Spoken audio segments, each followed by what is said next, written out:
Okay, let's unpack this. Let's do it. We are diving deep into a single, and I mean a powerfully detailed discourse.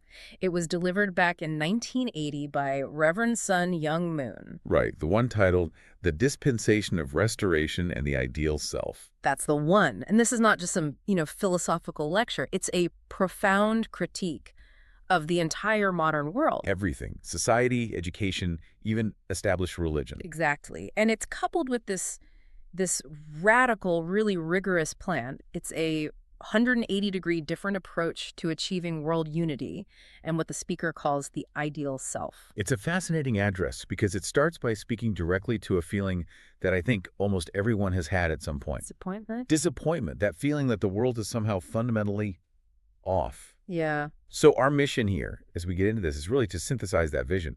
We need to understand the harsh diagnosis first. A modern condition. And then trace the logic that leads to this proposed life path, which, it requires extraordinary sacrifice. It really does. But the source presents it as the only necessary fix. We're trying to pull out the essential ideas that define what this ideal truly is. Absolutely. And the whole argument, it kicks off with a really universal question. It's something you hear a lot from young people.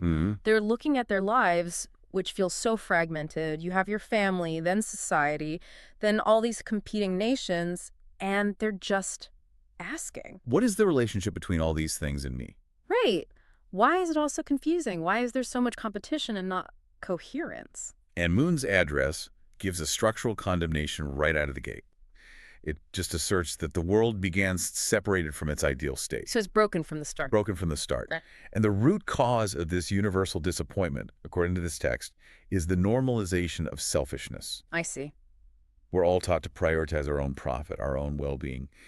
And competition using money, power, knowledge against each other, that's just seen as normal. But the speaker says that's totally contrary to our ideal existence. Emphatically, yes. And what really struck me is how comprehensive this critique is. It's not just blaming individuals. It really takes our established institutions to task for failing us. Oh, absolutely. Take the nation, for example. It uses America as the prime example. A country that prides itself on being the peak of Technological advancement, high living standards, all of it. And yet the address calls it standing on very shaky ground.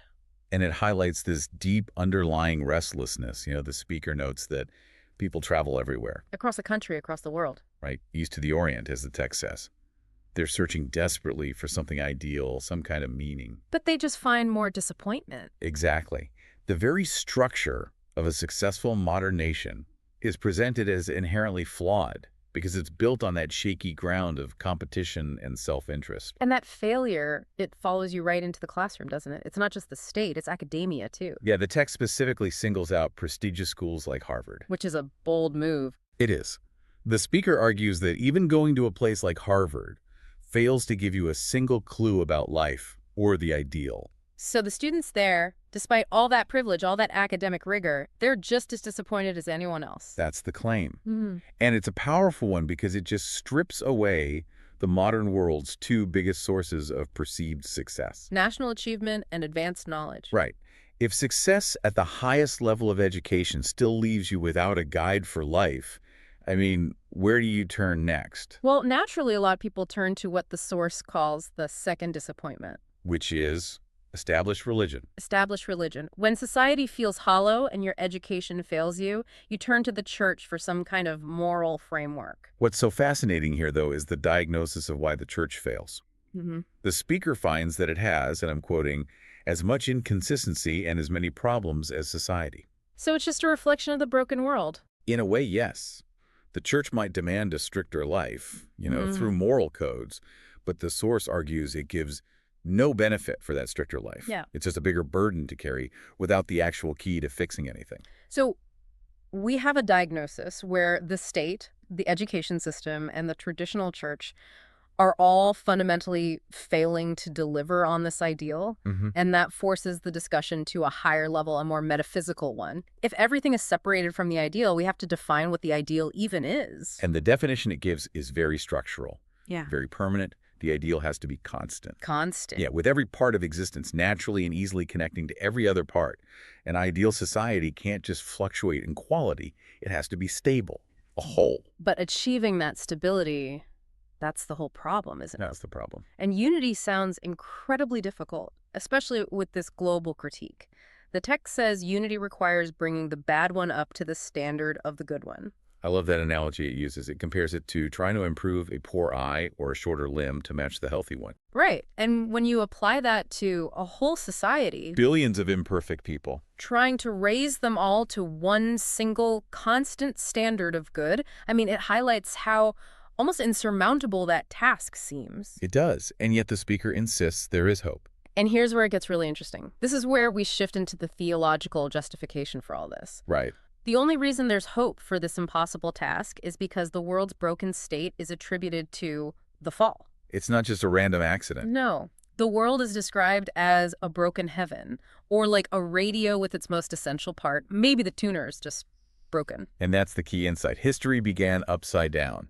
And knowing that, knowing the original cause of the break, that's what gives you the framework to fix it. To restore humanity. Exactly. The speaker argues that without understanding the fall, any attempt to fix things is just based on confusion. It would ultimately fail. So this brings us to a critical term we really need to define. The dispensation of restoration.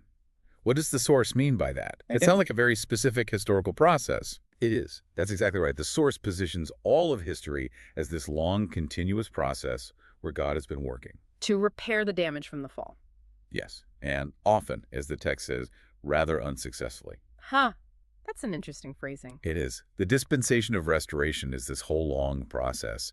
And the assertion is that it's been ongoing, but now, in the speaker's time, the work has to be decisively finished. And that framework, I guess, justifies the kind of radical leadership we see. It does. The speaker is very confident, claims to be the one who felt the deepest disappointment, but then found a religion with a concrete plan. And that plan requires a total denial of the status quo.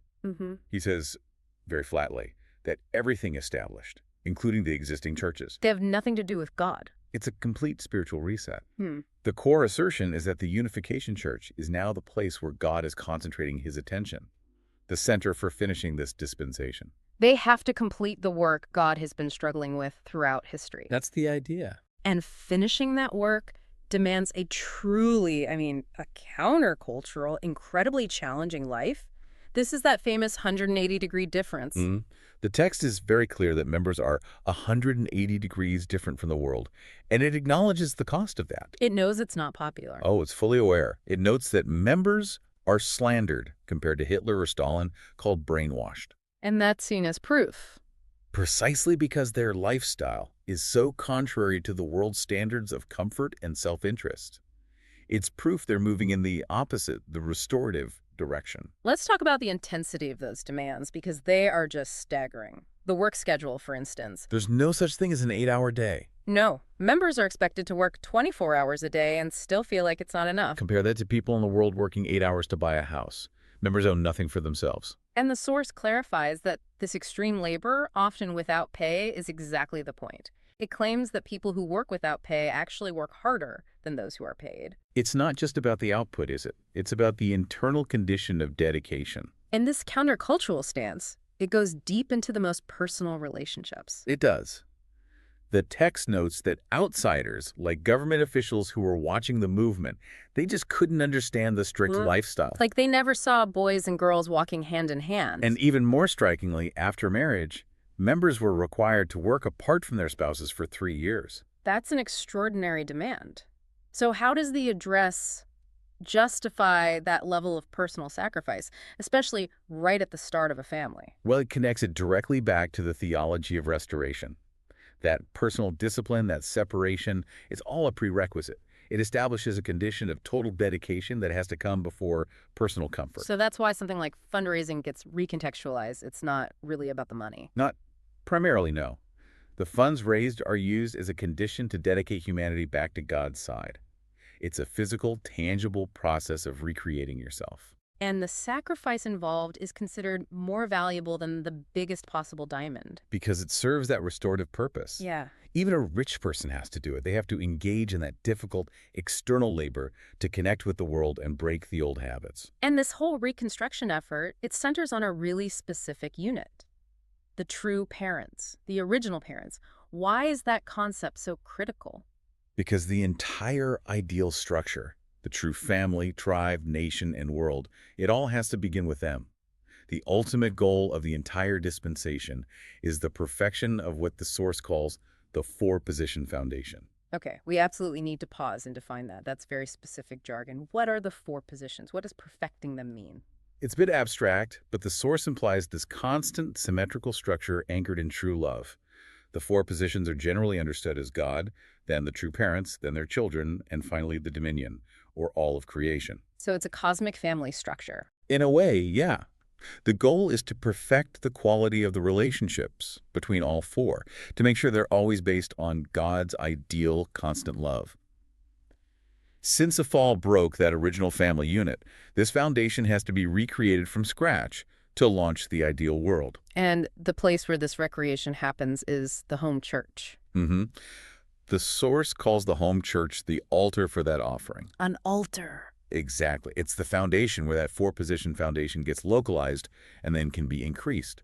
And it's not a passive thing. Members are told they're establishing a textbook or manual of love for your clan right there in their home church. So they're actively writing the moral code for future generations. That's the chart. This just dramatically recontextualizes the individual's role, doesn't it? Completely. Members are told, don't think of yourself as just a citizen of a nation. You are the center of the universe as part of that true foundation. Each individual becomes a truth body of the universe. And when you hold that perspective, the necessity of suffering becomes, well, it becomes logical. It's even vital. It's a required part of the process. The principle taught is that restoration requires going through the peak of difficulty. This suffering isn't arbitrary. It's a necessary condition. There's an analogy for that, too. Yeah. Just as the student who studies the hardest gets the best academic record, the person who suffers the most will get the best record in the School of Restoration. And they'll go to the highest heaven. That's the promise. That just reframes suffering entirely. It turns it into a direct metric for spiritual success. And for your future reward, which is where the leadership dynamics become so intense, leading to that really striking dynamite analogy. Yes. The speaker claims he has to be a loving leader who will tie dynamite to your back and light it so that you will run hard. It's an incredible image. When you hear that, I mean, to an outsider, it sounds profoundly harsh. It sounds cruel. How is that justified in the text? The justification is entirely focused on the destination, the highest heaven.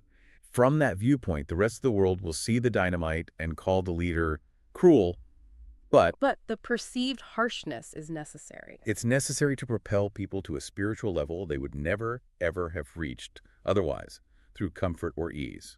Members are expected to trust that this is for their ultimate benefit. To guarantee them the best reward. Right. And the movement's efforts are explicitly political as well. The document talks about organizing against the evil power of communism. Standing up against anti-draft movements. And becoming a recognized patriotic force in countries like Korea and Japan. So the work of restoration requires this kind of global engagement, pushing back against what are seen as contrary forces. These actions are all interpreted as necessary steps toward achieving that ideal world, which the Source describes in, truly cosmic terms. Yeah, it says when the dispensation is finished, they'll take off like a missile to the universe and land on God's heart. That's the ultimate payoff for all that work. The 3 years of separation, the 24-hour workdays, it all leads to a world with no borders where flowers will bloom all the time and the singing and dancing will never stop. That's the vision. Constant, eternal, ideal coherence. And that coherence is what they're told they're building right now. Right now. They have to keep in mind that they are establishing a tradition for their children, their grandchildren. Writing that textbook or manual of love in their home church. It's an act of deep history. So if we pull back and synthesize all this, what we've analyzed is a worldview where every single societal structure, from the family all the way up to global government, is seen as fundamentally broken. Tainted by the original fall. And the only remedy is a complete radical reversal of priorities. It's defined by total dedication, self-recreation through suffering. And unity focused on a singular, restored center. And to see this path properly, the Source says you have to wear what it calls the glasses of principle. Right. Without those special glasses, you're just hopelessly confused. You can't see the difference between God and Satan, can't find the right path for restoration. And it insists you have to keep them on, no matter how inconvenient, until everything becomes perfectly clear. Including the necessity of all that sacrifice and separation. And that leads us to our final provocative thought for you to consider. Hmm. The person who suffered the most, according to this radical worldview, is the one who will have the most exciting stories and conversations in the highest heaven. So, if spiritual success is directly proportional to the peak of difficulty and suffering you endure, how does that framework force you to re-examine the value you currently assign to comfort, to ease, and to personal acquisition in your own daily life?